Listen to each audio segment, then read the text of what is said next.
The city had stopped screaming. That was the part that scared Mark the most. Not the crumbled facade of the Meridian Tower pressing down on 2 city blocks. Not the fire eating through the parking structure on 6th, or the water main that had burst somewhere under the intersection and turned the asphalt into a shallow lake reflecting orange light. Those things made noise. Noise meant people were still reacting, still alive enough to panic. The quiet came later, when the dust settled into the lungs of anyone still buried, and the only sounds left were the creak of stressed concrete and the distant wail of ambulances stuck 3 blocks back because the debris had sealed off the road. Mark landed near what used to be the corner of a pharmacy. The sign was half buried. A woman in scrubs was kneeling beside a man whose leg was pinned under a slab of decorative stonework. Not large enough to kill him, large enough to keep him exactly where he was. She looked up when Mark's boots touched down. There are 4 more in the basement level. No greeting, no time for it. He nodded and went to work. The slab came up in both hands, and the man made a sound. Mark had learned to stop flinching at the involuntary noise a body produces when pressure releases after too long. The woman pulled him clear before Mark had fully set the stone aside. Professional. She'd done this before, or something had forced her to learn. He was lifting a section of ceiling panel off a stairwell entrance when he felt it. Not a sound. Not a vibration. Something in the air shifted the way it does before lightning a pressure change that had nothing to do with weather. Mark had spent enough time around his father to recognize when something was moving very fast toward a fixed point. He turned. The man landed 30 feet away and didn't crater the ground.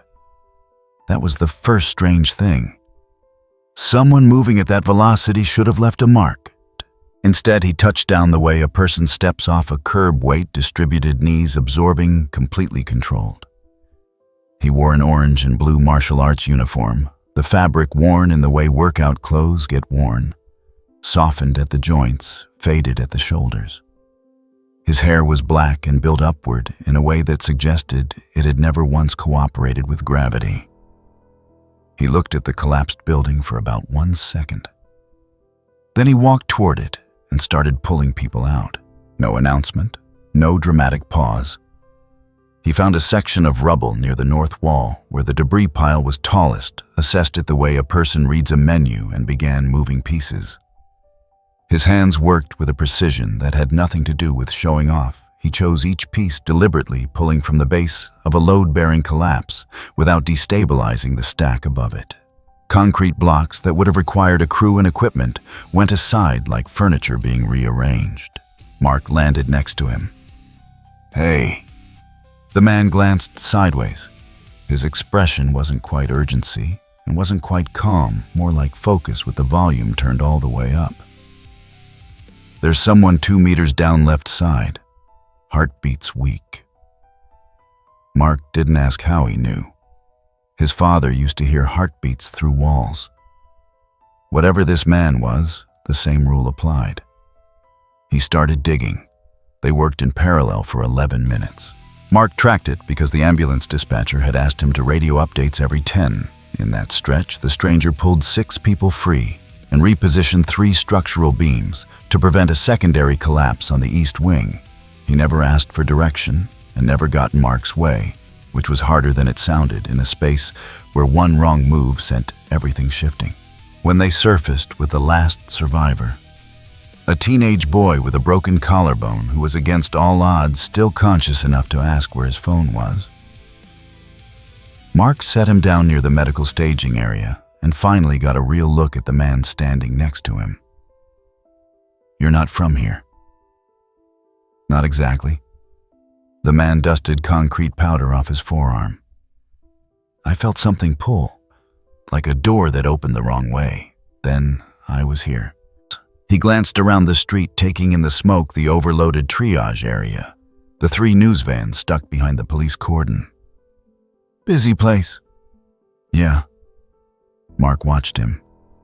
"What's your name?" "Goku."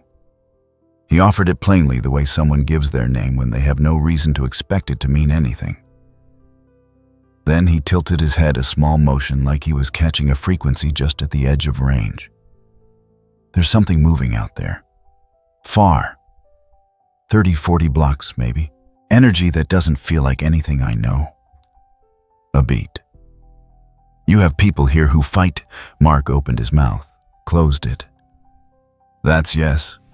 That's a whole conversation. Good. Goku looked genuinely pleased, not threatening. Pleased the way someone is pleased to find out the restaurant has something interesting on the menu. Is anyone here the strongest? Before Mark could process that question, the cordon at the north end of the street broke open. Not physically, the barrier stayed. But the GDA vehicles came through it the way GDA vehicles always did, with the quiet certainty of an institution that had already decided it owned the space it was entering. 4 black SUVs, a mobile communications trailer, and 6 personnel in tactical gear who spread out with practiced discipline. Behind them, moving at a pace that suggested he had all the time in the world and intended to spend none of it on pleasantries, came Cecil Stedman. He wore his usual black vest and white shirt, the red tie slightly loosened at the collar, the one concession to the fact that it was currently 3 in the morning. The scar along his jaw caught the emergency lighting. He stopped 8 feet away from Goku and studied him the way a building inspector studies a crack in a foundation wall. You're new, Cecil said. Goku nodded. Just got here. I can see that. But Cecil's gaze moved across him with the deliberate patience of someone cataloging variables. Where did you come from? Hard to explain. Try.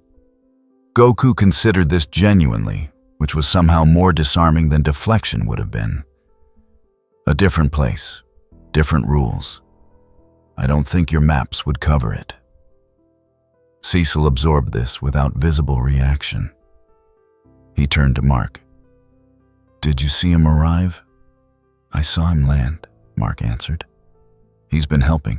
6 survivors from the north section, structural stabilization on the east wing. A moment of silence. Then, isolate the block. Media back another 200 meters. Cecil spoke to no one Mark could see, but the order was already being implemented at the cordon. And run a full biometric sweep on our guest thermal output, exotic radiation, anything the lab can flag as anomalous. You can do that? Goku asked, curious rather than alarmed. I can do a lot of things. Cecil held his gaze. Right now I'm trying to figure out what you are and whether that's a problem I already have or a new one. The moment the words settled, something dropped out of the sky. It came in fast and vertical, a Viltrumite male, unfamiliar face, the kind of muscular silhouette that the Viltrum Empire produced like a manufacturing process. He landed between the GDA vehicles and the medical staging area, which was the worst possible position and had almost certainly been chosen for exactly that reason. His boots cracked the asphalt. He straightened, and his eyes moved first, not to Mark, not to Goku, but to the triage station behind them. A long look.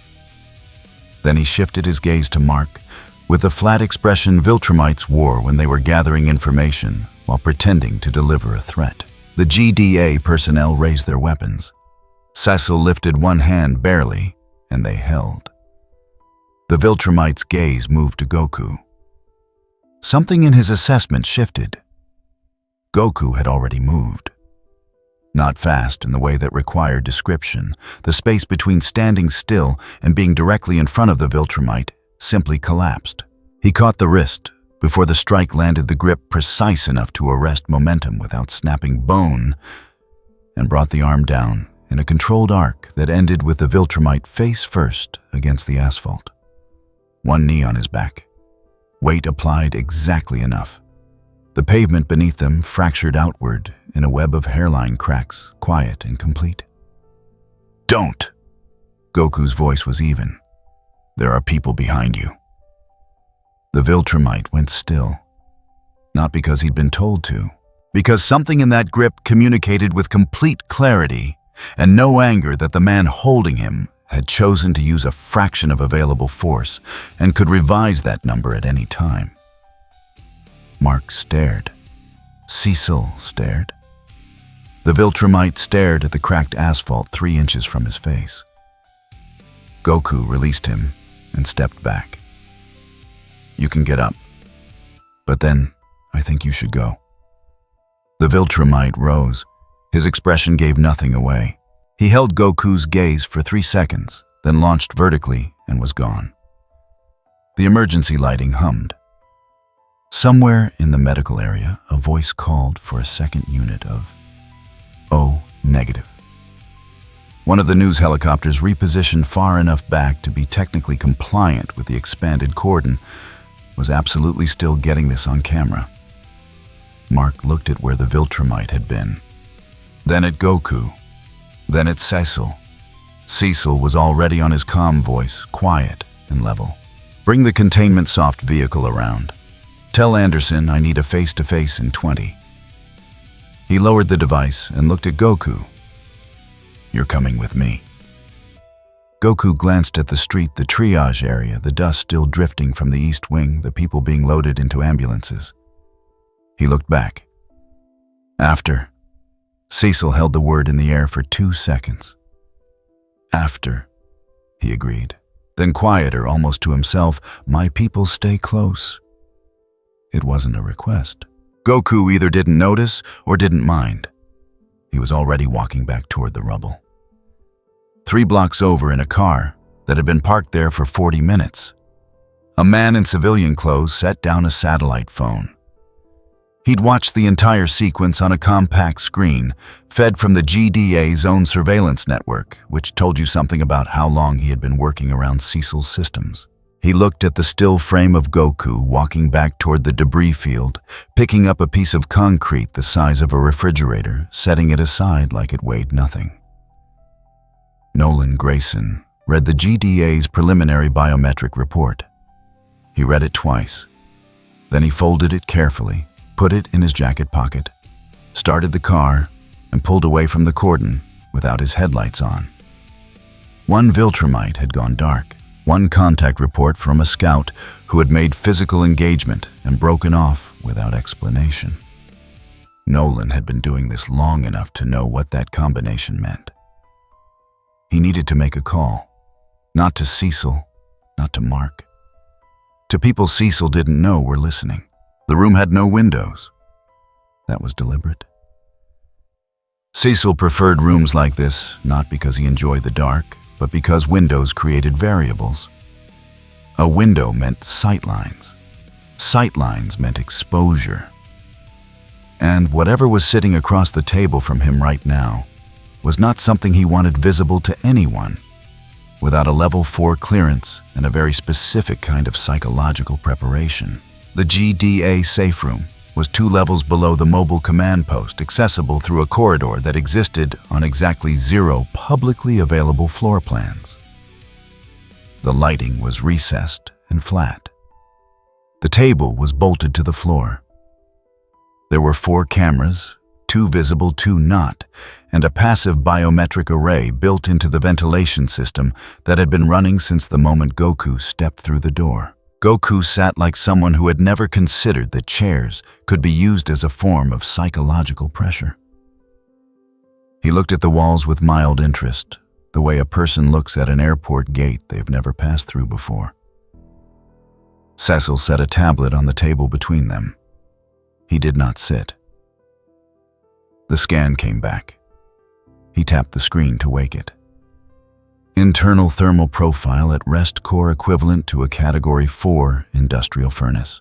No surface heat bleed, contained somehow like the output stops at the skin. Tissue density off the upper limit of our equipment. Acceleration data from the engagement on 7th Street. Our cameras caught it. He turned the tablet to face Goku. Our analysts think the sensors malfunctioned. Goku leaned forward and looked at the numbers with genuine curiosity, the way a person looks at a receipt they didn't expect to be that long. Did they malfunction? No. Okay. He leaned back. So now what? Cecil turned the tablet over. Now I ask you to operate within a framework that keeps this city functional while you're in it. And you tell me whether that's something you're willing to do. What kind of framework? You avoid populated engagement zones unless there's no other option. You prioritize evacuation over combat. You do not take unilateral action on targets I haven't cleared. Cecil's delivery was flat, each condition hitting the table like something dropped from a height. And you check in. Goku was quiet for a moment. Outside through the corridor and 2 floors up, the faint sound of a diesel generator reached them, the city running on backup power where the grid had gone down. I'll help with the people, Goku said. I won't do anything that hurts civilians. And I won't work for someone who asks me to hurt them either. He looked at Cecil directly. Those are my rules. Yours and mine probably overlap a lot. The ones that don't, I'll tell you when we get there. Cecil studied him. 12 years of this work had given him a particular skill. The ability to distinguish between people who believed what they were saying and people who were constructing something in real time. Goku believed every word, which was, Cecil decided, its own category of problem. There are currently 3 active secondary incidents from last night's event, he said, moving on without acknowledging Goku's terms one way or the other. That was deliberate too. Structural instability on Brennan, a gas line rupture 2 blocks from the cordon, and an individual we've been tracking for 72 hours who we believe is planning to use last night's chaos as cover. Which one's the most dangerous right now? The individual. His name isn't important. What's important is that he has access to a device capable of leveling a city block. He was identified near the eastern evacuation corridor 40 minutes ago, and we don't have enough for a warrant. Cecil picked up the tablet. I need him detained before he reaches the corridor. What does detained mean to you? The question landed in a way that made Cecil pause for exactly 1 beat. It means taken into custody, alive. Then I can do that. Goku stood. The chair didn't scrape. He rose like the floor just decided to push him upward. Where? That's not how this works. Cecil's voice didn't rise. My team leads the approach. You provide backup. You follow the operational. Your team will scare him. He'll run or he'll use the device. Goku tilted his head, and the motion was so genuinely thoughtful that it stripped any aggression from the words. I can be there before he knows anyone's coming. Your team can secure him after. That's cleaner. From the corner of the room, Mark, who had been standing against the wall with the expression of someone watching 2 weather systems decide whether to merge, exhaled slowly. He's not wrong. Cecil looked at Mark. Mark held the look with the particular stubbornness of someone who had recently stopped apologizing for having opinions. The protocol exists because the last time someone went in without coordination, 3 people died in the crossfire. Mark's voice was even. I know, I was there. He glanced at Goku. But he's not going to cause crossfire. Cecil set the tablet down. His jaw was tight in the way it got when the room had already made a decision, and he was the last to receive the memo. If anything goes wrong, I'll stop it, Goku said. Simple. Not a promise dressed up as a statement. Just a fact he was reporting. There were 3 seconds of silence. Then Cecil reached into his jacket, produced a small earpiece, and put it on the table. You wear this. My people hear everything. He met Goku's eyes. Everything. And if you pull it out, my people assume the worst and act accordingly. Goku picked it up, turned it over in 2 fingers, and put it in his ear. Sure. In China, the eastern evacuation route ran 6 blocks along a service road that the city had repurposed after the overnight damage closed the main arteries. It was dense with foot traffic families, with bags, elderly residents, and folding chairs waiting for transport aid workers moving in the opposite direction with water and emergency kits.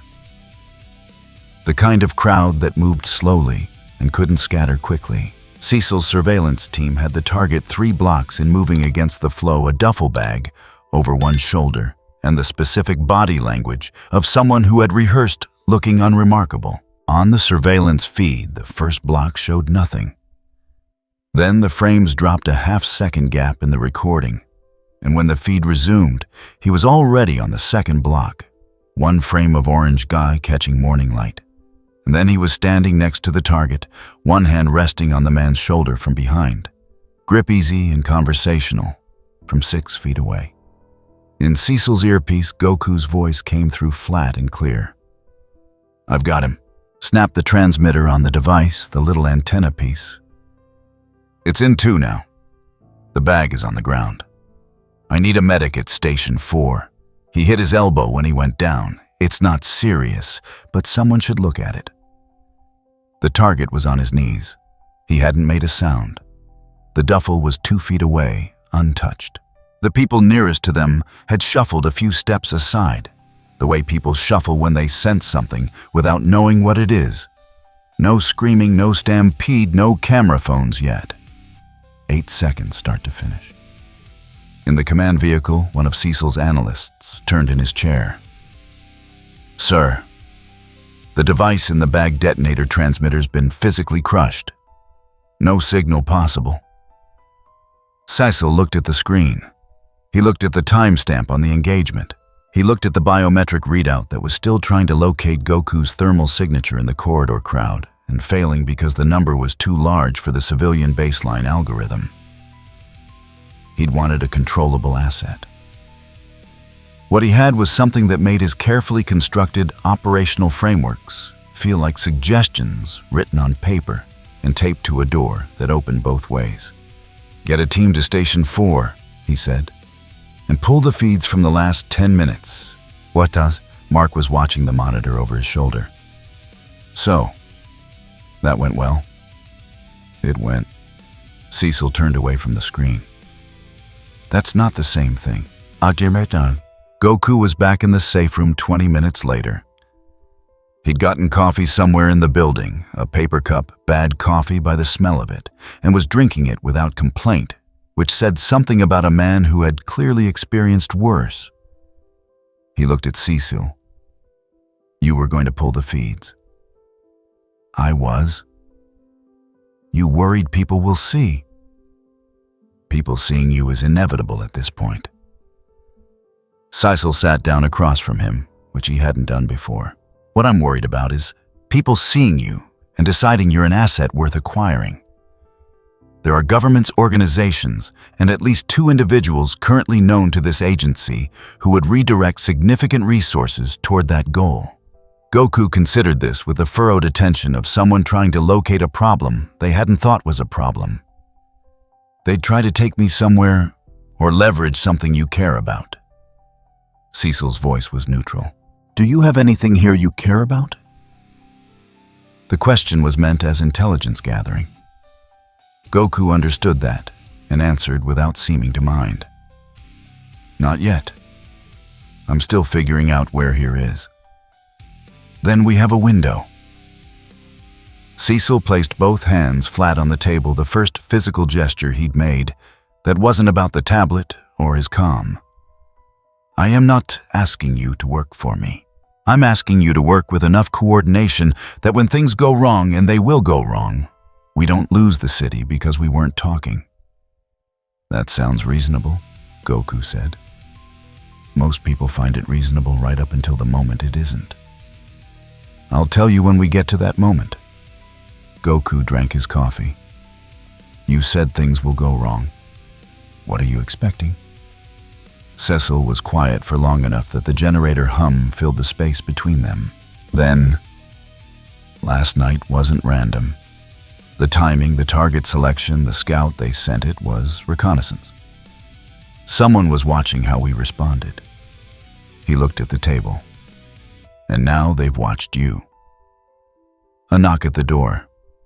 One of Cecil's analysts opened it without waiting for acknowledgement, which meant the news was either very good or very bad, because those were the only two categories that earned that kind of entrance. "Sir?" The analyst held a tablet towards Cecil without looking at Goku. The way people had started doing with Goku in the building, looking slightly past him, as if direct eye contact required a permission they hadn't been granted. Orbital sensors flagged an anomalous contact 42 minutes ago. It came in below radar threshold and stopped transmitting. He paused. "It's still up there." Cecil took the tablet. He read it. He handed it back. "How many?" "The debris signature suggests at least 4. Possibly more." The analyst's voice was careful. "They're not moving." Cecil stood. He looked at Goku with the expression of a man recalculating. "You said last night you could feel energy from 40 blocks away," he said. "About that, yeah." "Can you feel anything from above the atmosphere?" Goku tilted his head toward the ceiling, toward the 2 floors of concrete and steel and 50 miles of air above that. He went still in a specific way, the way a person goes still when they're listening to something other people can't hear. When he looked back down the faint trace of something that had been sitting at the edge of his expression since he arrived, the background hum of a man who had found himself somewhere interesting, had sharpened into something else entirely. "Yeah," he said, "I can sense them." Cecil didn't ask how many. The look on Goku's face was already an answer. He turned to his comm. "Get me Stedman level authorization on the orbital array. And tell Anderson we're not having a face-to-face in 20, we're having it right now." 3 miles away, parked on a rooftop with a sightline to the GDAA mobile command vehicle, Nolan Grayson lowered a device that was not a standard pair of binoculars and rechecked the reading he'd taken 3 minutes ago. He hadn't told Cecil about the orbital contact. He'd known about it for 2 hours. He needed to see what Goku did with the information first. The alert came through at 11:14 in the morning. Not an alarm. Cecil didn't do alarms, which he considered a form of panic he had no use for. It was a notification movement pattern flagged biometric match, confirmed approach, vector logged. 1 word in the subject line: Omni-Man. Cecil was in the mobile command post reviewing the overnight damage assessments when the analyst passed him the tablet. He read the approach vector, pulled up the live feed, and spent approximately 4 seconds deciding what to do about it. He picked up his comm. "Where's our guest?" "Courtyard. He's been sitting on the roof of the East Annex for the last 20 minutes. "Alone?" "Yes, sir." Cecil watched the feed. Nolan Grayson in his civilian clothes. No cape, nothing that announced itself, had parked a rental car 2 blocks from the GDA perimeter and was walking toward the east entrance with the unhurried confidence of a man who had been coming and going from places like this for 30 years. He knew where the cameras were. He nodded at 2 of them. "Get Grayson a visitor badge," Cecil said, "and tell Mark to stay in the building." Danica. Nolan found Goku without being directed to him, which Cecil noted on the feed and filed under things he should have anticipated. The East Annex rooftop was 3 stories up a maintenance platform, with gravel and HVAC units, and a view northeast toward the damage corridor where 2 cranes were beginning the slow work of pulling debris off the buried service tunnel on Brennan. Goku was sitting on the roof ledge, with his legs over the side, watching the cranes, with the easy patience of someone who had decided the morning was interesting enough on its own terms. Nolan stopped a few feet back from the ledge and looked at the same view. He said nothing for a moment. That was the opening silence as evaluation. "You helped last night," Nolan said. Statement, not question. "Tried to," Goku glanced over his shoulder. He took in Nolan the way he'd taken in Cecil thoroughly without performance. The white and red suit was absent. What stood in front of him was a broad-shouldered man in a gray shirt with the kind of stillness that didn't belong to relaxed people. "You're the one from before. The car 3 blocks from the cordon." Nolan absorbed this without expression. "You sensed me there. You have a strong signature. Different from the others, but the same family." Goku turned back to the cranes. "You wanted to see what I'd do." A beat. "I wanted to understand what we're dealing with." "We." Goku's tone didn't shift. Still easy, still conversational. But the words sat there in the air between them, with its edges showing. Nolan let it pass. He looked at the damaged corridor, at the gap in the skyline where a building used to be. A man your size showing up in the middle of a crisis, moving the way you move, and nobody knows where you came from. He looked at Goku. "That's a problem that needs to be understood." "Makes sense?" Goku nodded as though this were the most reasonable thing anyone had said to him all day. "You want to test me?" "I want to understand your limits." "Same thing?" Goku stood up off the ledge and stretched his arms above his head in a way that was spectacularly unconcerned with the 3-story drop behind him. "Not here, though."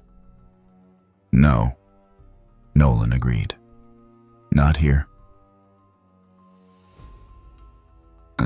22 miles west of the city, a dry lakebed stretched flat and white between 2 low ridges. Federal land access road gated near a structure, a ranger station 4 miles north that was currently unmanned. Cecil had flagged it on the map before Nolan's rental cars had cleared the GDA perimeter. The drive took 18 minutes. Neither of them spoke much. When they got out, the air was different, dry, wide, a wind that moved without obstruction and carried nothing but dust and distance. Goku looked at the flat white ground, and then at the ridge lines, and then at the sky, and something in his posture shifted very slightly, the way a person shifts when they move from a room into a larger space.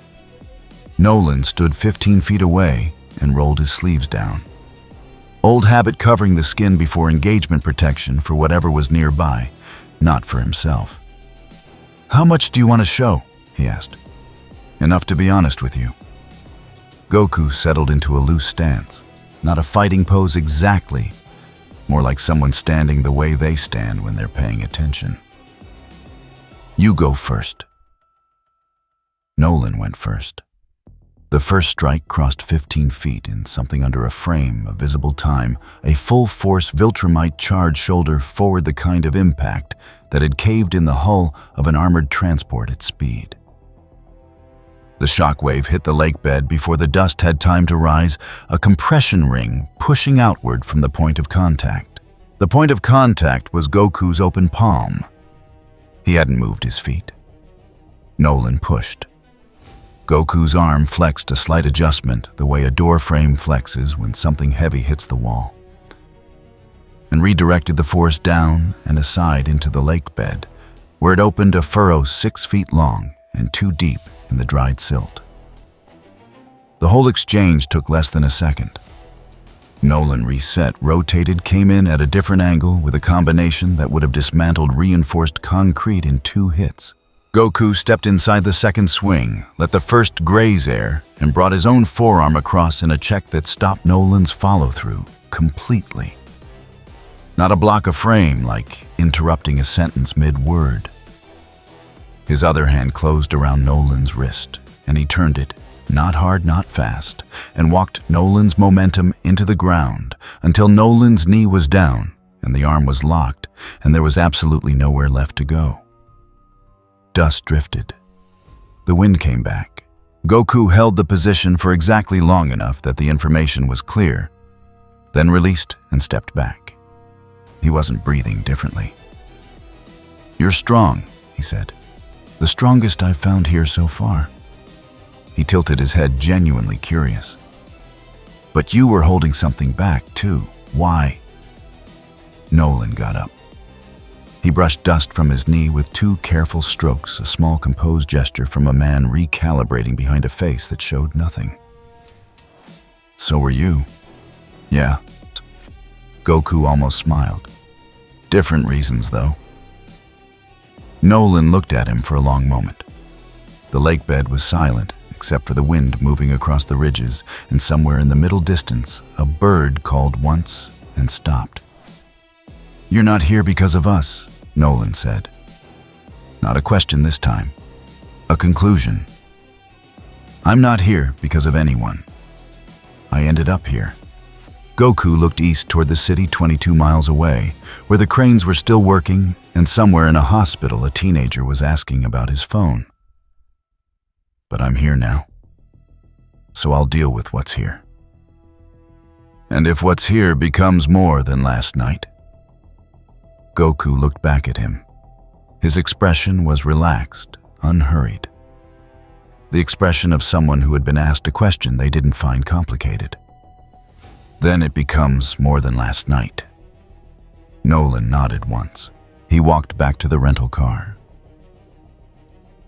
In the mobile command post, Cecil had watched the entire exchange on the drone feed. Cecil always had a drone he hadn't mentioned. The resolution was good enough to see faces, good enough to read posture, good enough to watch Nolan Grayson take a full-force charge, absorbed like a Dorflex, and get up from a locked position in under 2 minutes and walk back to his car with the composure of a man who had just attended a meeting and was deciding what to do with the minutes. He pulled up the biometric overlay. Goku's readings during the engagement heart rate thermal signature kinetic output were almost identical to his readings on the rooftop. Watching cranes. Cecil set the tablet down. Beside him, Mark hadn't spoken in 3 minutes. He was looking at the freeze frame from the drone, the moment the shockwave hit the compression ring in the dust, and at the center of it, Goku standing with one arm extended and both feet exactly where they'd been. "He didn't even dig in," Mark said. "No." Cecil straightened. "Get the evac protocols updated for a 10-mile radius and flag the orbital contact status. I want a 30-minute refresh on that position." "You think Nolan's reporting in?" It wasn't a question. Cecil answered it anyway because Mark had earned that much today. "I think Nolan has been reporting in since before last night. And what he's reporting now is different from what he was reporting before." He picked up his comm. "Make sure the update includes sea approach vectors. We're not just looking up anymore." 22 miles west, on the access road back to the highway, Nolan Grayson was 3 minutes into the drive before he took out a device that was not a phone and entered a short sequence of characters. No message. Just a code and 2 coordinates and a single status indicator that would mean something specific to whoever received it. The indicator read, "Reassess." He put the device away and drove. It started at 6:17 in the morning, which was not an accident. 6:17 was shift change at Centennial Medical, the window between the night crew exhausted and the day crew not yet fully present when the ER ran on momentum and the ICU was managed by whoever hadn't gone home yet. 6:17 was also the tail end of the overnight evacuation movement, when the service roads were densest with buses and aid vehicles and families who had been walking since 3 a.m. and were slowing down. Whoever had chosen the time had chosen it the way a surgeon chooses an incision point. The first Viltrumite hit the Brennan Street power substation at 6:17 and 4 seconds. He didn't fight the infrastructure, he simply went through it shoulder first at the structural load-bearing column. The substation didn't explode. It folded like a cardboard box compressed from one side, and then the secondary arc threw current across the yard, and the grid that fed the north quadrant dropped in 3 stages over 41 seconds. At Centennial Medical, the backup generators kicked in 9 seconds after grid loss. 9 seconds was the design spec. 9 seconds was also enough time for the ventilator in room 412 to stop, restart, and throw an error code that the overnight nurse, who was in the middle of charting 2 rooms over, Didn't see for another 4 minutes. Mark was airborne before the GDA alert finished transmitting. He came in over the Brennan substation to find the first Viltrumite already gone and 2 utility workers trapped under a collapsed equipment housing. He pulled them out in 30 seconds. One had a broken arm. One was shaken but mobile and handed them to the fire crew arriving at the perimeter. He was back in the air when the second alert hit. Power Junction, Harbor District. Different Viltrumite, same method. In and out before response could form. 2 simultaneous or sequential? His voice in the comm was controlled, but the control was the kind that costs something. Cecil's answer came back without hesitation. Sequential. They're not fighting, they're running routes. A pause that contained more calculation than silence had any right to. Third hit incoming. I don't know where yet. Guess. The water treatment facility on Fenn or the evac bridge on 9th. They'll choose whichever one your current vector doesn't cover. Mark banked west toward the bridge. He didn't have a better answer. Ron, Goku was at the water treatment facility when the third Viltrumite arrived. He'd felt the pattern the moment the second substation went down. Not the individual signatures, but the shape of what was being drawn. Not a fight.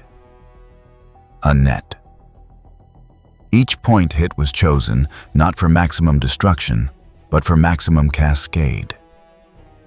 Take the power pressure drops in the water system, backup pumps fail hospitals, and fire suppression.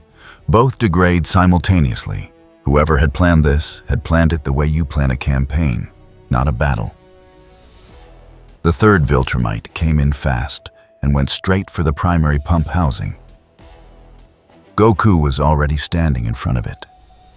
The Viltrumite pulled up not out of fear, the expression read, but out of recalculation.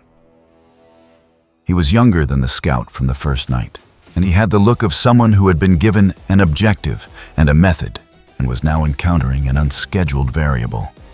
Don't, Goku said. Same word as the first night. Same weight.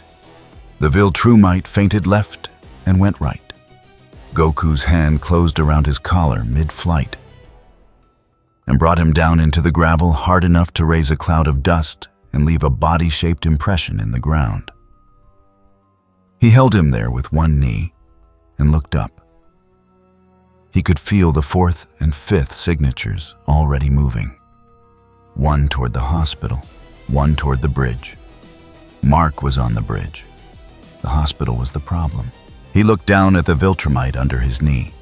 Stay down, he said, and was gone before the dust finished settling. No, at Centennial Medical, the 4th Viltrumite didn't go for infrastructure. He went through the emergency entrance. He walked in. This was the part that made the security footage hard to watch. Afterward, walked through the sliding doors at a normal pace, past the triage desk, and drove his fist through the backup generator, housing bolted to the east wall of the ER. Then he turned and left. The ER ran on battery backup for 6 minutes before that failed too. 6 minutes was enough time for the duty physician to start moving critical patients by hand. It was not enough time to move all of them. Goku came through the wall, not the door. The wall 11 seconds after the generator housing gave out. He landed in the ER bay, took in the room in a fraction of a second, and went to the ventilator patient first. He held the manual bag valve mask while the respiratory therapist, who had been running from 2 floors up, took over. Then he looked at the physician who was moving toward the next critical bay, with the flat urgency of someone who had already done the math on who could wait and who couldn't. Tell me what you need moved, Goku said. The physician stared at him for exactly 1 second. Then, North Corridor 4 patients vent dependent. If you can carry them to the stairwell door, we have manual ventilation and battery lighting there. He carried them, 4 trips each, under 8 seconds. The physician didn't ask how he knew which patient went in what order. She didn't have time, and it wouldn't have changed anything. When the last patient was through the stairwell door, Goku straightened and felt the fifth signature land 3 blocks east. He was already moving. On 9th Street Bridge, the 5th Viltrumite had done something worse than structural damage. He had landed in the middle of the bridge deck during the peak of the morning evacuation movement buses on foot, wheelchairs, and simply stood there, arms out, daring anyone to move. The crowd on the bridge stopped. Then it tried to reverse, and the crowd behind it didn't know why, and the compression started at the center and pushed outward in both directions, and people started going down. Mark hit the Viltrumite from above at speed and drove him through the guardrail and into the water 30 feet below. He came back up to the bridge deck to find the crowd had folded into itself. In a space 60 feet long, people down, people climbing over people. A woman with a stroller wedged against the barrier, a man with an oxygen tank who had been knocked flat and couldn't get up because there was no room to get up. He started pulling people upright, clearing space, pushing the crowd gently in one direction downstream toward the wider section of the walkway, where there was room to breathe. He called it in as he worked. Bridge is a people problem, not a structure problem. I need crowd control units and medics on both ends, now. Cecil's voice came back even and immediate. Dispatched, 90 seconds out. Then, Mark. The hospital generator, what's the status? Mark looked up from the woman with the stroller. Ask Goku. A pause. I can't reach him on comms. Then he's busy. Mark eased the stroller clear. The baby inside was screaming, which was under the circumstances the best possible thing a baby could be doing. He'll check in when he's done. He didn't know that for certain. But he'd seen the man move, and he'd seen the hospital footage on the command feed this morning, and he was willing to put money on it. 3 blocks east, Goku had the 5th Viltrumite by the ankle at altitude and was moving him away from the populated area at a speed that suggested the question of resistance had been settled before it was asked. He brought him down in a parking structure on the outer edge of the damage zone, setting him against a concrete pillar with enough force to make the point and not enough to make a crater. Done, he asked. The Viltrumite said nothing. His eyes had the specific quality of someone reassessing a situation from the ground. Goku looked at the city. From this height, 4 stories up, in an open-faced parking structure, he could see the smoke from Brennan and the dark band across the north quadrant where the grid was still down and the bridge in the middle distance where the crowd was beginning to thin. He could feel the signatures, the 2 he'd already dealt with, the one at the water treatment facility that hadn't moved, and the scattered withdrawal of the others pulling back, pulling back. Not a retreat, a conclusion. They'd done what they came to do. He was still looking at the smoke when the earpiece crackled. Cecil's voice stripped of everything except function. 6 civilians dead, confirmed. Possibly more when the hospital finishes accounting. A pause. The power junction on Harbor is still down. We're running on emergency grid. Water pressure is at 40% and dropping. Another pause shorter. This wasn't designed to hurt you. It was designed to hurt us around you. Goku didn't answer right away. He watched the smoke from Brennan drift north. I know, he said. I need you at the command post. Give me 20 minutes. He went back to the hospital first. The duty physician was in the corridor outside the stairwell door, her back against the wall, eyes closed, both hands pressed flat against her thighs. The kind of stillness that comes after running very fast for a very long time. He didn't say anything. He stood near the stairwell door until one of the nurses came through with an update. Everyone was stable. Everyone who could be stabilized had been. And then he left. Back at the command post, Cecil had 3 screens running. Power grid status, hospital network, orbital contact. The last one flagged with a yellow border that had turned amber while Mark was on the bridge. The debris cluster that the orbital sensors had flagged 2 days ago wasn't a debris cluster. The mass signatures had resolved over the last 6 hours into distinct objects. Distinct objects with distinct thermal profiles. Distinct objects that were, according to the updated readout, no longer stationary. Cecil looked at the number in the top right corner of the orbital display. He looked at it for a long time.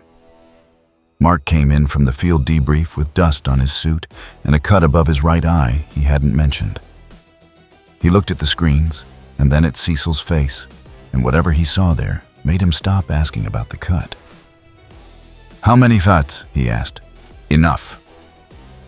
Cecil pulled up the trajectory model. They're adjusting orbit. They'll be in deployment range in approximately 40 hours. Mark looked at the model.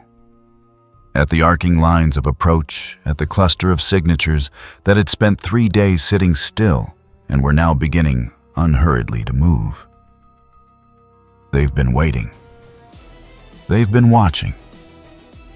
Cecil turned away from the screen. Everything today was a readiness assessment. Attack the infrastructure, observe the response time, measure the gaps. He picked up his comm. They know exactly where we're thin now. Mark stood in the middle of the room and felt the ceiling get lower. Where's Goku? 12 minutes out. Cecil looked at the orbital display. Whatever he is, whatever he can do today, demonstrated one thing very clearly. He can't be everywhere. He set the comm down. And they know that too. Outside in the part of the city still running on emergency power, a broadcast cut through the standard emergency frequency. It lasted 9 seconds. No ident, no origin code, no signal signature that the GDA's intercept array could pin. Just a voice, clear and flat, with the cadence of someone who had never needed to raise it to be heard. You protected them today. That's noted. But protection isn't permanence. Every gap you close with your body. And bodies have to be somewhere. A pause. Think about where yours will be when we choose the next gap. Then static. Cecil replayed it once. Then he archived it without comment and updated the orbital display refresh rate from 30 minutes to 40 hours. The orbital display had been refreshing every 5 minutes since yesterday. At 4:43 in the morning, it stopped refreshing because there was nothing left to update. The trajectories had resolved into something that didn't require a model anymore. It required a decision. Cecil had been awake for 21 hours. He stood in front of the display with a cup of coffee that had gone cold and looked at 11 distinct mass signatures arranged in a loose formation. At low Earth orbit, their approach vectors converging on a corridor that ran over the North Atlantic, curved south, and ended, depending on which trajectory you believed, somewhere between the eastern seaboard and the interior. 11 ships. Not debris, not satellites. Ships with drive signatures and weapons profiles, and according to the thermal overlay crew. He put the coffee down. "Get me Grayson," he said. "Both of them." Mark arrived, still pulling on his jacket. Goku was already there, which meant he'd either never slept or had woken up the moment the formation began its final descent burn. He was standing near the display with his arms crossed and his weight easy on both feet, looking at the 11 signatures the way he'd looked at the lake bed before the spar, reading something in the shape of it that went beyond what the numbers said. "They're coming in steep," he said when Mark reached the console. "Deliberately steep," Cecil said. "If any one of those ships breaks apart on entry, the debris field covers a 200-mile radius, populated radius." He pulled up the trajectory overlay. "They know we know that." Mark stared at the formation. "So we can't shoot them down. We don't have anything that reaches that altitude with that kind of payload anyway. That's not the constraint." Cecil looked at Goku. "The constraint is that the moment any one of those ships loses structural integrity above the atmosphere, it becomes a problem that can't be undone." He traced the corridor with one finger. I need them moved before they reach the point of no return. That's about 90 minutes from now. Moved where? Deep water. The mid-Atlantic trench puts debris below 6,000 meters. Nothing surfaces, nothing drifts into shipping lanes. Cecil's voice had the quality of a man who had run the numbers multiple times and arrived at the same place each time. If they burn up on controlled entry over open ocean, I can manage the wave surge. If they break apart over land, I cannot. Goku nodded slowly, still looking at the display. I'll push them off the entry corridor. How far out do you need me to take them before they stop being your problem? Past the Karman line and lateral of the current vector. After that, physics handles the rest. Okay. Goku turned from the display. Keep everyone inside. If the ships fight back before I can move them, there'll be shockwaves. How big? He considered this with an honesty that was not particularly comforting. Depends on how many fight back. Mark took a step forward. I can come. Stay on the ground, Goku said, and the way he said it wasn't dismissive. It was the way you speak to someone whose help you've accounted for and assigned elsewhere. Someone needs to manage what falls. He was gone before Mark finished the thought. Cecil spent the next 70 minutes doing the only thing available to him, controlling what he could reach. He pushed a weather advisory through the emergency broadcast network, severe atmospheric disturbance shelter, and place all coastal areas on standby. It was close enough to true that it would hold for a news cycle.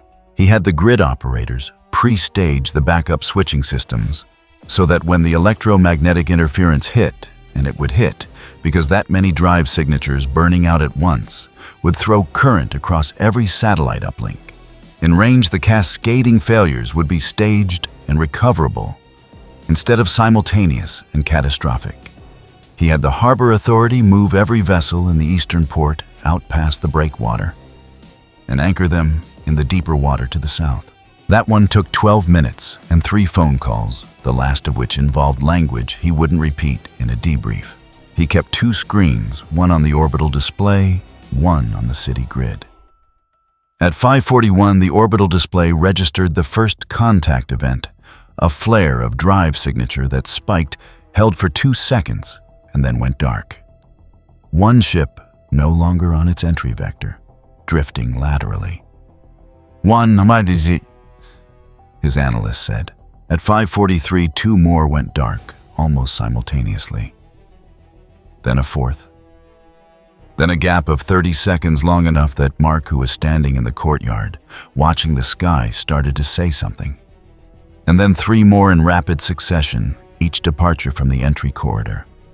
Cleaner than the last, like someone had found the rhythm of it. The sky above the city was doing something Mark had no frame for. Not light exactly, more like pressure, the way the air feels before a storm. But above the clouds, as if the atmosphere itself was registering an event it hadn't been designed to accommodate. Once in the northeast quadrant, there was a bloom of white that lasted half a second and left a faint arc across the sky where the after image burned.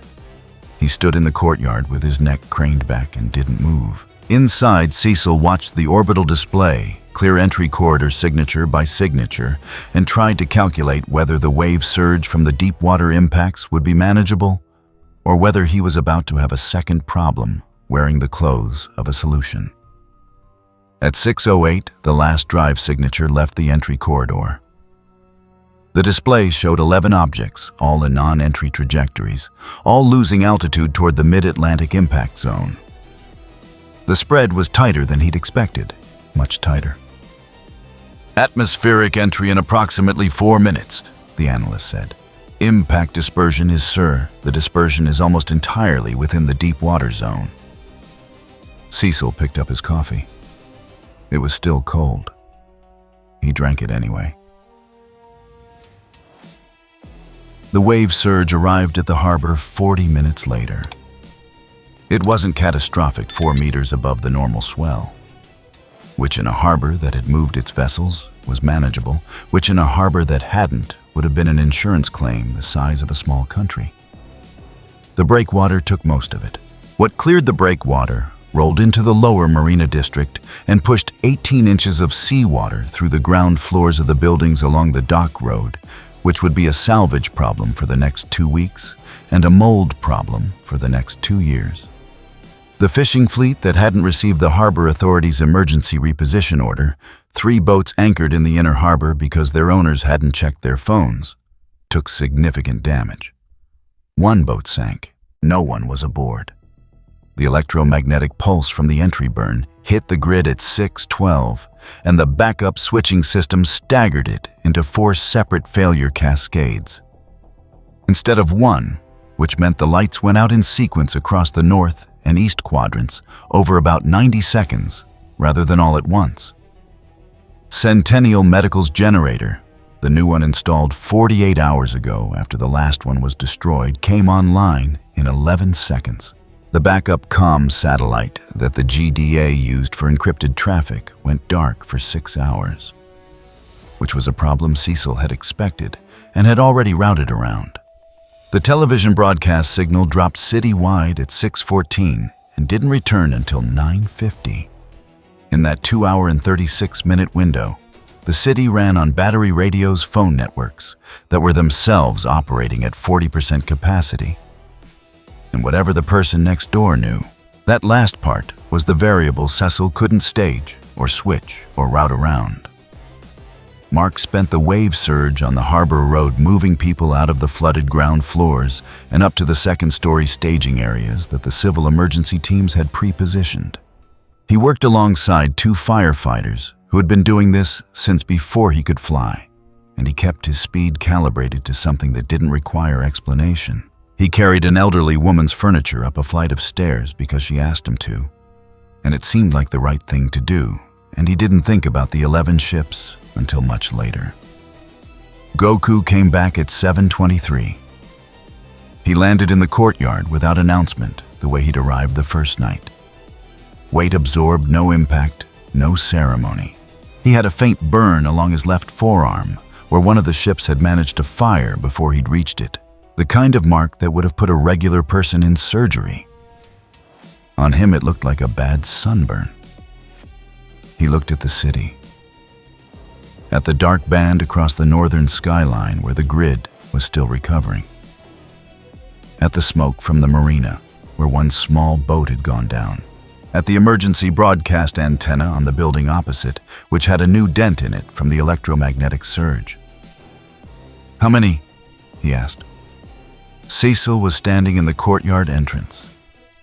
6 civilian injuries, harbor district, wave surge. He paused.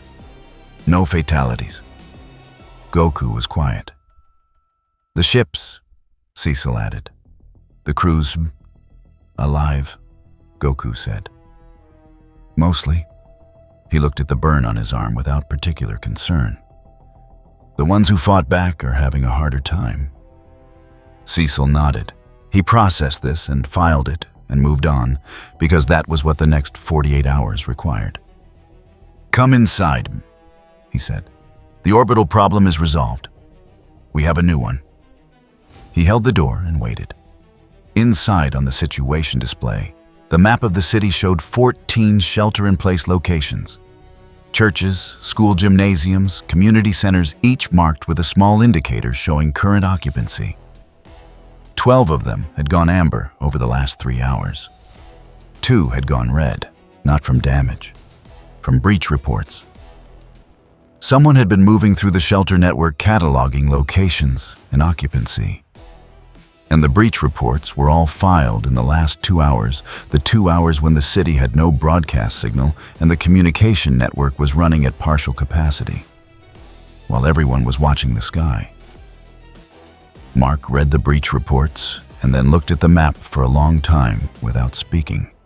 "They stopped fighting the sky," Cecil said. "They started fighting the people." The breach reports had names now. Not the shelters were still map indicators, still amber and red on the situation display. But the breach reports had names attached St. Augustine Community Center, 412 occupants. Riverside Middle School Gymnasium, 270. The tunnel underpass on Meridian that the Civil Emergency Corps had converted into a covered staging area, holding 3 buses of residents who'd been pulled from the North Quadrant before the grid went down and hadn't been moved since because the roads were still being cleared. Cecil read the reports in the order they'd come in, then read them again in the order that minimized total exposure. The math was not complicated. It was just ugly.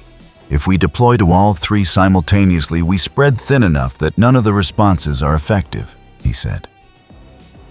He wasn't talking to Mark. He was talking at the room, at the situation, at the problem, the way you talk at a piece of machinery that's failing. Riverside has the lowest occupancy and the most accessible perimeter. We pull response from there and concentrate on the tunnel and St. Augustine. Mark straightened from where he'd been leaning against the console. Riverside has 270 people in it. Riverside also has 3 exit points and a clear aerial approach. If we're not there, they have a better chance of self-evacuating than the other 2. Cecil's voice didn't change. If we split assets 4 ways, we save nobody. That's not, you can't just... I'm not asking for input on the moral weight of the decision. I'm telling you what the options are.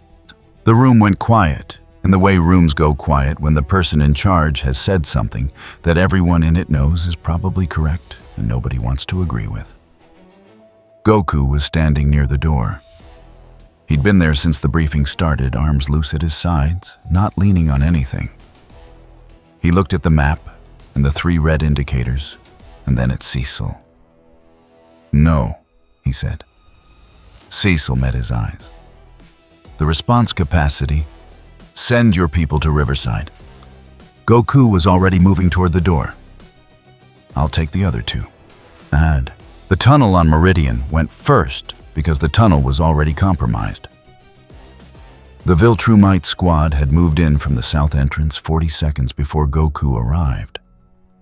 3 of them not fighting, not destroying, just standing at the entrance with the specific posture of a blockade. The buses were inside. The people were inside. And one of the squad had a device in his hand that was not a weapon. In the traditional sense, it was a jammer, military-grade, the kind that killed radio signals and emergency beacons in a 50-meter radius. No calls out, no positioning signal. 300 people in a concrete tunnel and no way for the outside world to know the precise status. Goku hit the south entrance at speed and had the blockade cleared before the jammer finished its boot cycle. 2 Viltrumites went into the tunnel wall, controlled enough force to put them down without putting them through the concrete into the people on the other side. The 3rd dropped the jammer and ran, which Goku allowed because the jammer was the priority, and it was already on the ground in pieces. 11 seconds. The buses were intact. The people inside were shaken and loud, and 3 of them needed immediate medical attention from existing conditions that the stress had aggravated. He got them out in 2 trips, directing the flow toward the north entrance, where the air was cleaner and the road was wide. He was back in the air before the last bus cleared the south end. St. Augustine was the harder problem. The community center was a 3-story building with a full basement, 400 people distributed across every floor, and a Viltrumite squad that had done something much worse than block the exit. They had taken the mechanical room. The mechanical room controlled the ventilation, the sprinkler system. And because the building had been converted to emergency shelter status 2 days ago, the oxygen concentrators running on the 3rd floor for 17 residents who couldn't breathe unassisted. The squad wasn't threatening people. They were standing in the mechanical room next to the ventilation control panel with the very specific patience of people who had been told to wait and knew exactly how long to wait. Goku came through the roof, not the door. The roof a controlled entry through the structural membrane that left a person-shaped opening in the ceiling of the 3rd floor hallway. And a cloud of plaster dust, and the kind of sound that made everyone on that floor freeze for one complete second. He went to the mechanical room first. The squad had 6 seconds of warning from the sound of his entry, which was enough time to move toward the control panel and not enough time to do anything useful once he was through the mechanical room door. He had them restrained and away from the panel in a sequence of movements so compact that the security camera in the corner, which was still running on backup power, and would later become significant evidence, captured it as a blur that resolved into 3 people on the floor and 1 person standing. He checked the oxygen concentrators personally, going room to room on the 3rd floor, making sure each unit was still cycling. The residents in those rooms watched him move through their space with the wide, still attention of people who have decided that asking questions can wait. 12 minutes start to finish. He was coming down the stairs when he heard Mark's voice in the earpiece, not reporting not operational, just a single raw syllable that didn't carry any specific information, but carried everything else. Riverside. Cecil's people had arrived in 4 minutes, which was fast. 4 minutes was also 240 seconds. And in 240 seconds, the Viltrumite who had entered through the gym's east window had done something that didn't require strength or planning or even particular intelligence. He had panicked the crowd. One figure moving fast through a confined space full of people who had been frightened and exhausted for 3 days was enough. The crowd moved the way crowds move when they don't know what's moving toward them away, and then into each other, and then the weakest points gave first. A folding table overturned. Someone went down and couldn't get up. Someone else went down trying to help the first person. Mark had gone in through the east window 10 seconds after the Viltrumite and had the Viltrumite out through the south wall in 15 seconds after that. The fight, such as it was, took less time than describing it. What took longer was afterward.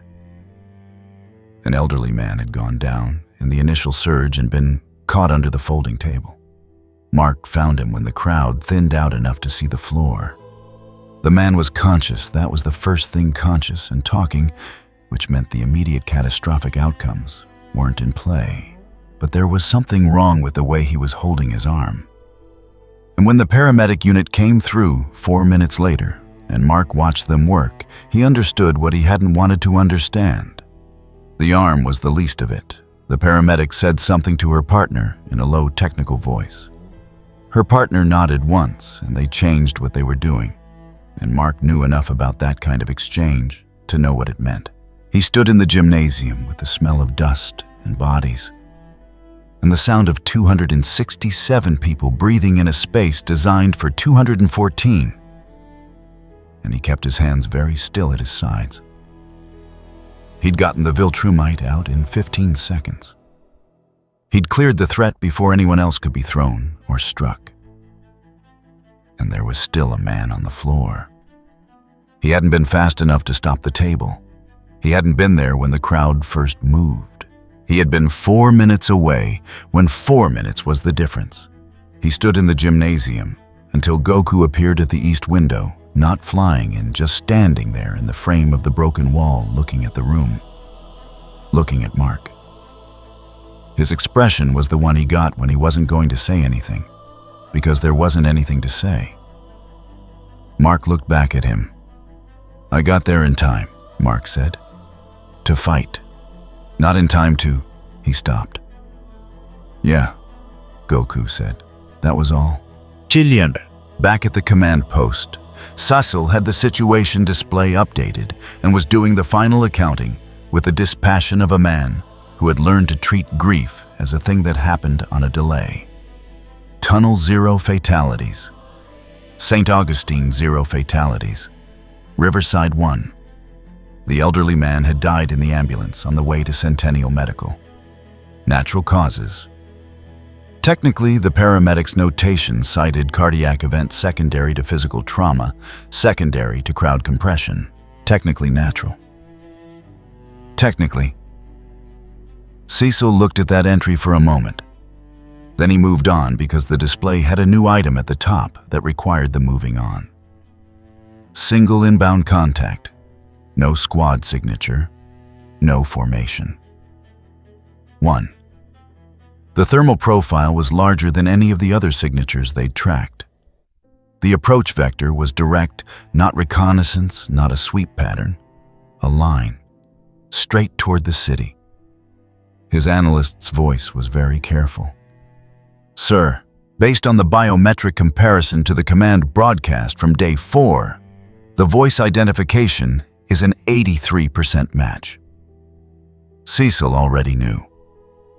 He'd known from the size of the thermal signature and the directness of the approach vector, and the fact that every other move in the last 4 days had been building towards something that only made sense if you were willing to play the final card yourself. "Get Goku," he said, "and get Mark out of the field. Both of them here now." He looked at the inbound contact, at the single point of heat moving in a straight line toward everything he was responsible for. "That's not a soldier," he said to no one and everyone. "That's command." Cecil had been wrong about one thing. He'd assumed command level meant cautious. That someone who'd orchestrated 4 days of infrastructure strikes and shelter breaches and orbital deployment from a distance would approach the endgame with the same remove, another proxy, another squad, another vector that could be pulled back if the calculus shifted. The thermal signature on his display didn't suggest caution. It suggested someone who had decided the calculation was already complete. Single contact. Descending at 60 degrees from high atmosphere, no evasion pattern, no holding orbit. The kind of approach that meant the person making it had already accounted for every response the other side could generate and considered none of them relevant. "Evacuation status," Cecil said. "North quadrant is at 82%. South is get it to 100, both, and get all medical transport away from the central district." He looked at the display. The contact was 40 seconds out. "Tell the shelters to go to basement positions. Everything below ground now." He picked up the secondary comm, the one that bypassed the GDA network entirely, and ran on a frequency that officially didn't exist. "Goku. I see it." The voice was calm. Not performing calm, just calm. "Tell me when people are clear." 30 seconds, maybe. "Good enough." Thragg didn't land. He decelerated from atmospheric entry velocity to a complete stop at 300 feet above the central district, and held there, which was itself a statement, the kind of thing you do when you want the people below to have time to look up and understand what they're looking at. He was larger than the surveillance images had suggested. Not in height exactly, but in the way he occupied space, the way objects with significant mass occupy space, even when they're not moving. His uniform was the Viltrumite command configuration gray and black, the seal at his chest catching the morning light, and his expression was the expression of someone attending to an obligation. He looked down at the city for a long moment. Then he looked at Goku, who was floating 30 feet away at the same altitude. Arms loose, weight easy, watching him with the alert and open attention he gave to anything he found genuinely interesting. "I expected something larger," Thragg said. The voice carried without effort, the way voices carry when the speaker has never needed to project, because rooms have always gone quiet for them. "People say that," Goku said. A pause.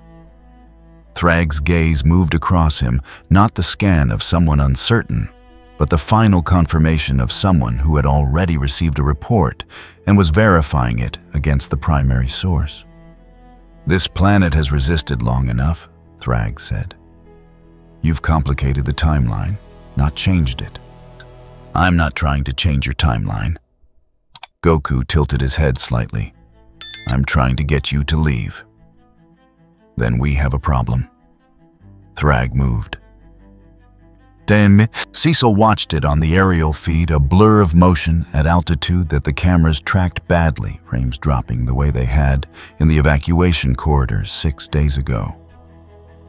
But the result was readable. Thragg had crossed the 30 feet between them in something under a tenth of a second full-force shoulder. First, the kind of kinetic event that had previously been enough to end most things it encountered. Goku wasn't where he'd been. He was 6 feet to the left and 1 foot back, and Thragg's momentum was carrying him past the point of contact at a vector that Goku redirected with one forearm across Thragg's path. Not stopping him, redirecting him, the way you redirect a door that's swinging too hard. Thragg went wide and up, carried by his own force into the upper air, and Goku was already moving to close the distance before Thragg had finished his arc. He caught Thragg by the back of his uniform at apogee, and for one moment, they were both still against the sky above the city. The larger man held at full extension the smaller one's grip, giving him exactly as much freedom of motion as Goku had decided to allow. Then Goku brought him down, not into the city, north away from the populated center into the open air above the river, and set him down at the waterline, with enough force to send a wave across both banks and leave 2 parallel lines in the concrete of the riverbed where Thragg's boots made contact. Thragg rose from the water. His expression hadn't changed. That was the thing Cecil noted on the feed, the thing that made the back of his neck go cold. A man who had just been redirected like furniture and deposited in a river by someone half his mass, and his expression was the same as when he'd been holding position above the city. Not rage, not shock, patience. "You're very good," Thragg said. The water moved around his knees. "It doesn't matter." He reached to the seal at his chest and pressed it twice. "Dude," Cecil's analyst saw it first. On the thermal overlay, a bloom of heat signatures that hadn't been there a moment before appearing at high atmosphere above the city in a dispersal pattern that the targeting algorithm parsed in under 2 seconds and flagged in red. "Sir," the analyst's voice was very careful. "The contact had a payload release. High-density fragments approximately 400 units, dispersal altitude 380 kilometers, estimated ground impact." He stopped. "Estimated ground impact," Cecil said. 40 to 90 seconds. Central District. The spread covers." He stopped again. Cecil looked at the overlay, at the 400 red points beginning their descent. At the coverage area, which included 3 hospitals, 2 shelter facilities, currently at near capacity, and the stretch of the river where Thragg was standing in the water, looking up without particular concern. "If you shoot them down, the fragments from the detonation are worse than the primary impact," the analyst said. "The material is tungsten ceramic composite. At terminal velocity," I know what it does at terminal velocity. Cecil opened the comm. "Goku, I see them. Can you?" "Yes." A beat. "Hold the evacuation orders. If people run now, they'll be in the open." Cecil looked at the display, at the 40 to 90 second window, at the 400 points of red. "Holding," he said, and then, because it needed to be said, even if it made no difference, "Be fast." What the cameras caught, what the analysts would spend 3 weeks reviewing and ultimately classify at the highest available level because there was no existing framework for the footage, was this: Goku stopped moving laterally. He had been at the waterline 20 meters from Thragg, and then he was simply stationary, not hovering in the loose, easy way he usually held altitude. Fixed. Like something had decided the point in space he occupied was final. The thermal signature that the GDA's instruments had been tracking since day one, the one that read like a contained industrial process. All the heat held inward, nothing bleeding to the surface changed. Not in the way an explosion changes a reading. In the way a valve changes when it opens, controlled directed very large. He held position for 11 seconds.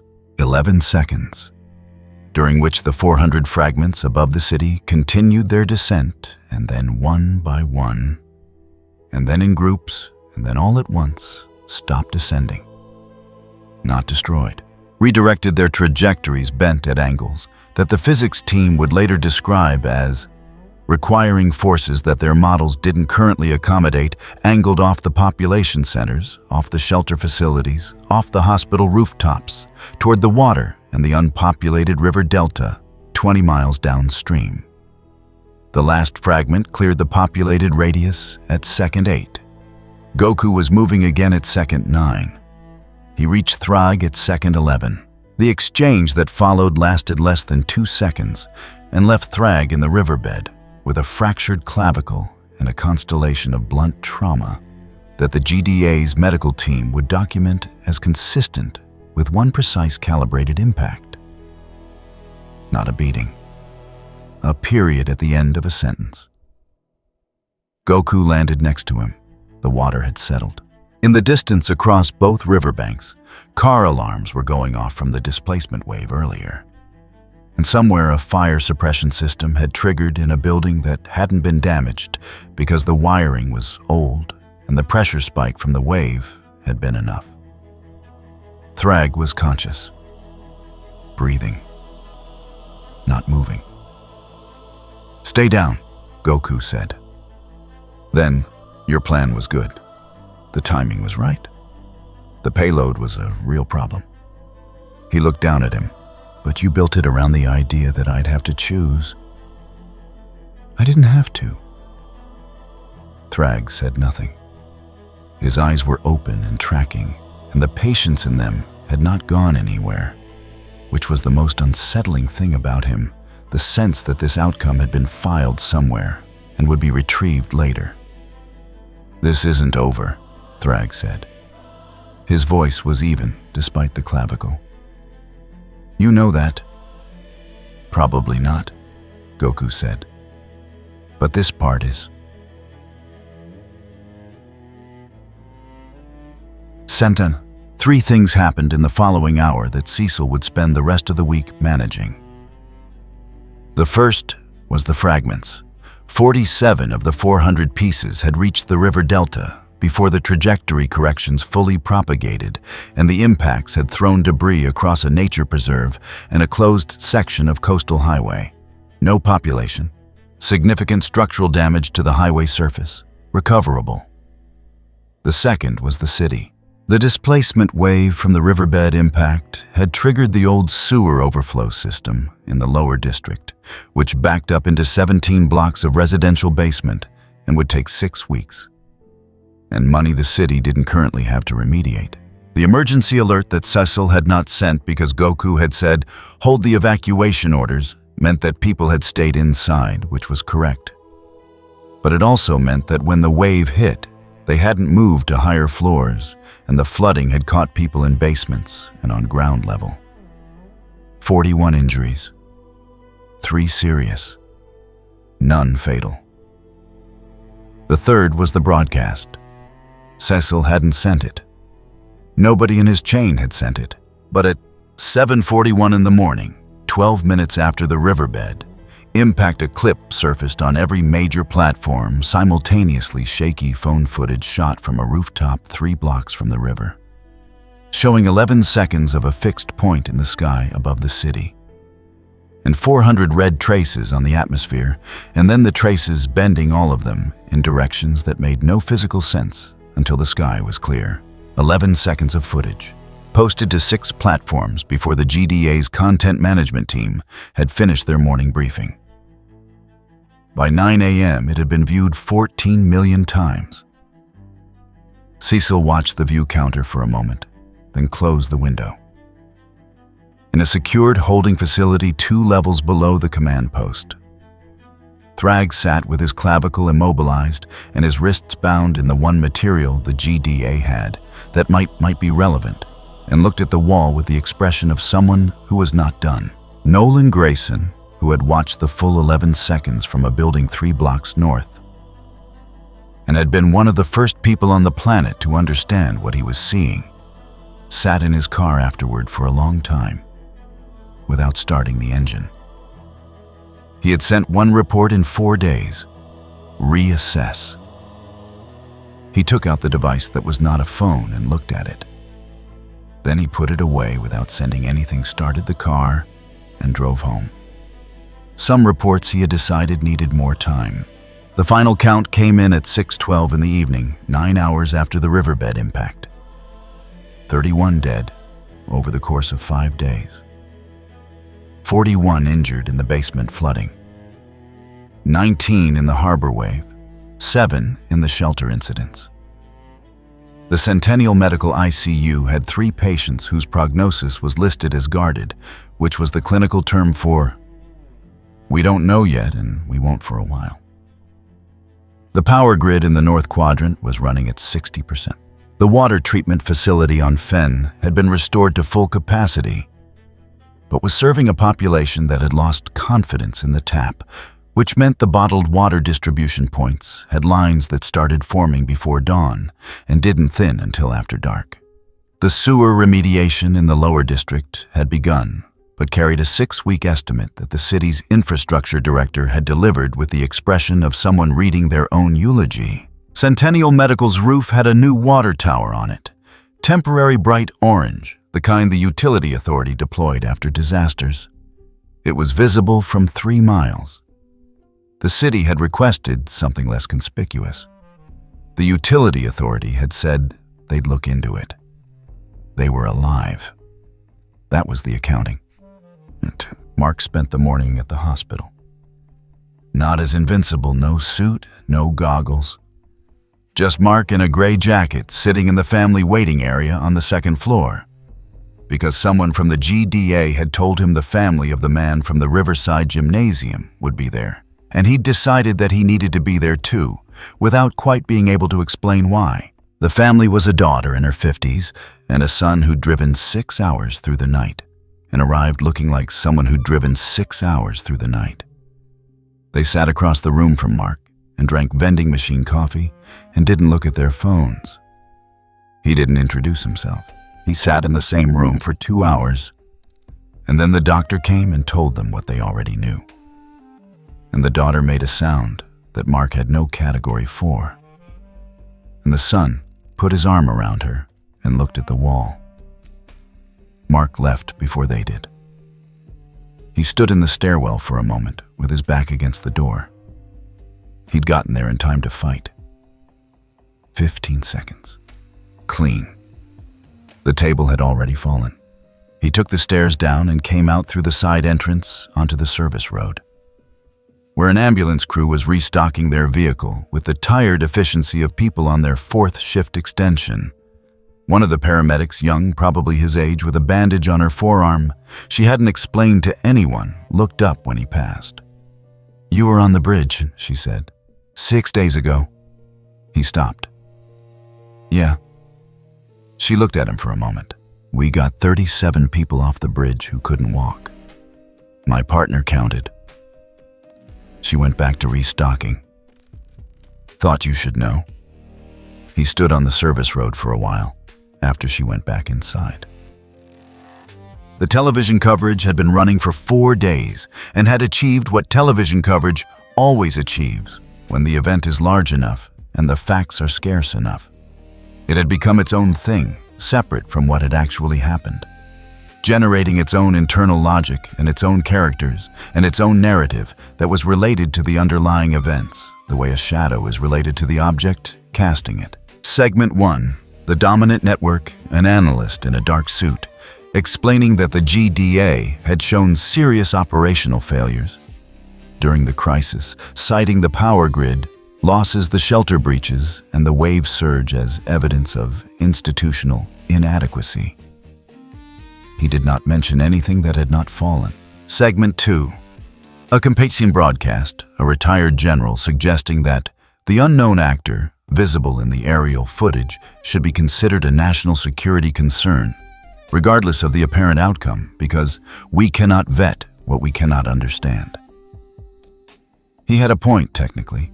He was also using it to argue something that Cecil found straightforwardly dangerous, which Cecil noted in a document he forwarded to 3 people, and then did not think about for the rest of the day, because there were 40 other documents.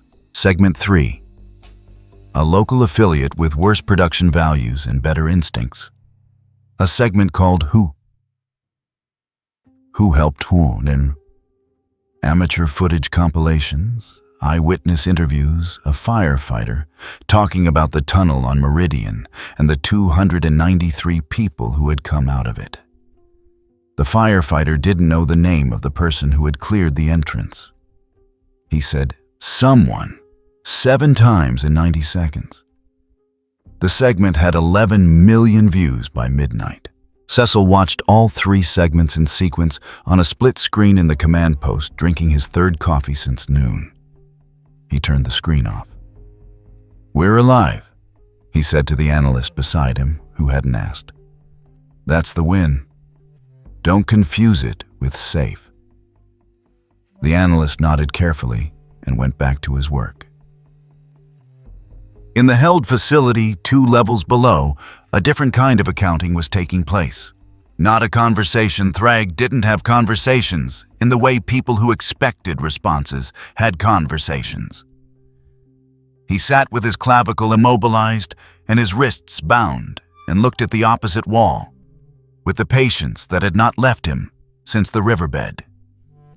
And at some point in the afternoon, he said to no one in particular, and to the room in general, "Command silence won't last. It never does." The GDA officer in the monitoring station outside the door wrote it down. At 7 p.m., a Viltrumite contact signal, one of the 17 frequencies Cecil had flagged as known Viltrumite communication bands, went quiet. Not jammed, not intercepted. Just quiet, the way a signal goes quiet when the people on the other end have decided to stop transmitting until they know what they're transmitting into. Cecil received the notification and read it twice. He thought about what it meant for an organization held together by the certainty of its own dominance to absorb the footage of 11 seconds above the river. He didn't have a word for what came after. That certainty broke. He filed the notification and updated the threat assessment and went home for the first time in 5 days. Goku had been in the city since morning doing things that didn't get filed. He'd helped a work crew move the 3 largest pieces of debris blocking the Brennan Street access road, not because they'd asked, but because he'd been walking past, and the equipment they had wasn't quite right for the angle, and it would have taken them until evening. It took him 11 minutes. One of the crew members took a photo on his phone, and then looked at the photo, and then looked at Goku, and then didn't post it for reasons he wouldn't be able to fully articulate later. He'd gone back to Centennial Medical in the afternoon and found the respiratory therapist from day 4, the one who'd taken over the manual bag valve mask, while he held it eating lunch alone in the hospital cafeteria. He sat down across from her without asking the way people sit down in cafeterias when the tables are full, except the tables weren't full. She looked at him. "You came back?" Wanted to see how the 3rd floor patients were doing. "Stable, all of them."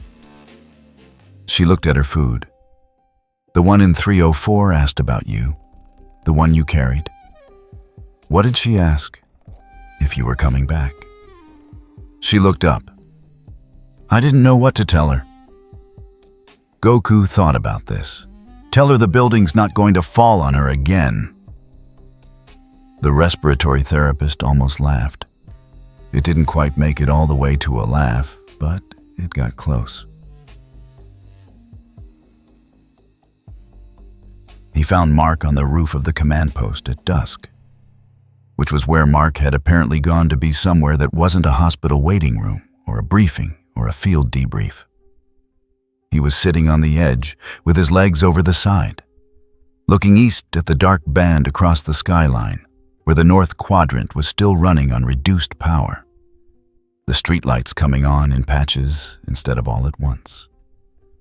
Goku sat next to him. They were quiet for a while, which was fine. 31, Mark said eventually. "Yeah." "With you here?" Goku didn't answer that directly because it wasn't a question. It would have been more, he said.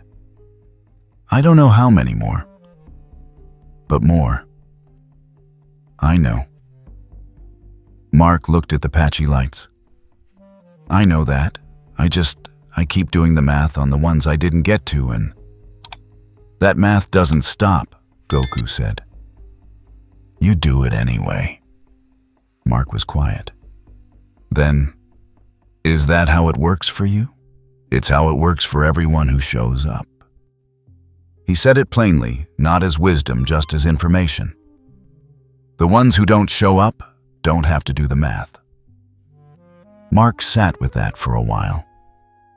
Below them in the service road, a delivery truck was restocking one of the water distribution points, the driver and 2 volunteers handing down pallets in the early dark, the kind of work that would be on no footage and no segment and no compiled clip.